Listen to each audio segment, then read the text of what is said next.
Dans cette vidéo, nous aborderons plusieurs thèmes. Tout d'abord, les normes en termes de réanimation pédiatrique, ensuite l'hypoglycémie et ses symptômes. Nous parlerons également de l'AVC, terme que tu as certainement déjà entendu, puis nous continuerons notre chemin sur les crises d'hyperthermie chez l'enfant. Pour finir, un petit rappel sur la position latérale de sécurité et finalement les réactions à avoir face à une brûlure en règle générale. Moi, c'est Gaëtan Vermeer, je suis pompier à Bruxelles et c'est un plaisir d'être avec vous. Au cours de compression thoracique chez le nourrisson et chez l'enfant, le thorax doit être enfoncé d'environ 5 cm.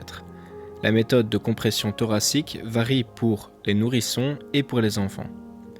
Le placement des pouces, l'un à côté de l'autre pour le massage cardiaque, est préférable chez les nouveau-nés et les nourrissons, dont le thorax peut être encerclé.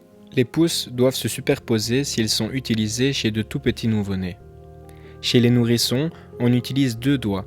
Les doigts doivent être maintenus dans une position verticale pendant le massage. Chez les nouveau-nés, la position correcte est juste en dessous de la ligne bimamelonnaire.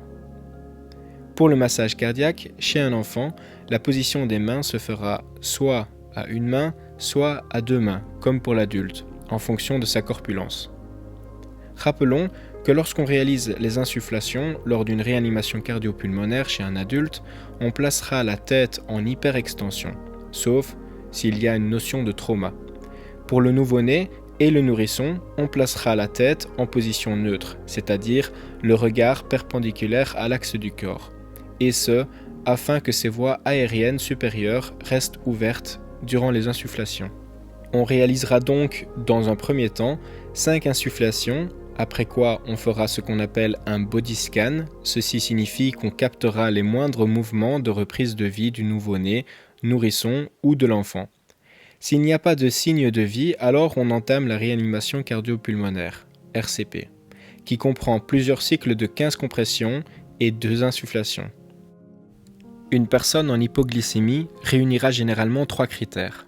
Premièrement, elle aura des baisses d'énergie subites accompagnées de nervosité, de tremblements, d'une faim impérieuse ou d'autres symptômes.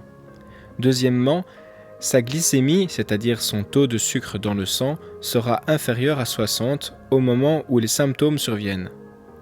Troisièmement, les malaises disparaissent après avoir pris du sucre comme un bonbon ou un jus de fruits. Ces critères ont été établis dans les années 1930 par un chirurgien américain qui s'intéressait aux troubles du pancréas, le docteur Alan Whipple. Il porte d'ailleurs le nom de triade de Whipple. Un accident vasculaire cérébral, AVC, est une défaillance de la circulation du sang qui affecte une région plus ou moins importante du cerveau. Il survient à la suite de l'obstruction ou de la rupture d'un vaisseau sanguin et provoque la mort des cellules nerveuses, qui sont privées d'oxygène et des éléments nutritifs essentiels à leur fonction. Les AVC ont des conséquences très variables. Plus de la moitié des gens en gardent des séquelles. Environ un individu sur 10 récupère complètement. L'artérosclérose, c'est-à-dire la formation de plaques de lipides sur la paroi des vaisseaux sanguins, est l'une des principales causes de l'accident vasculaire cérébral. L'hypertension artérielle est aussi un facteur de risque important. Avec le temps, la pression anormale exercée par le sang sur la paroi des vaisseaux sanguins peut provoquer leur rupture. Les convulsions hyperthermiques ou convulsions fébriles sont des manifestations neurologiques involontaires survenant au cours d'un épisode de fièvre. Impressionnantes, mais la plupart du temps bénignes. Elles touchent les enfants entre 6 mois et 5 ans. Les principaux symptômes sont une perte de connaissance, le plus souvent une raideur généralisée, des contractions musculaires involontaires et symétriques. Tout le corps est touché, les 2 bras et les 2 jambes.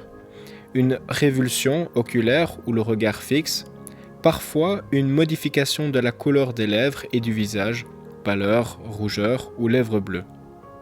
Après la crise, l'enfant passe ensuite par une phase de récupération pendant laquelle il peut être somnolent, hypotonique et respire fort. Puis, tout revient à la normale dans les minutes qui suivent la fin de la crise. Une personne inconsciente et qui respire sans notion de trauma devra être placée en position latérale de sécurité. Ce geste de premier secours sert à libérer les voies aériennes de l'organisme. Voici les étapes à suivre.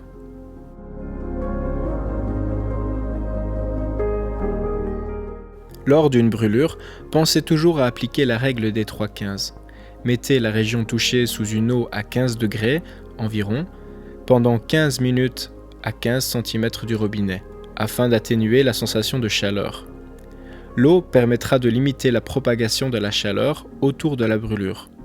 On parle même de la règle des 3-20. Attention, si votre main est brûlée, pensez à retirer vos bijoux, bagues, etc., car un œdème pourrait survenir.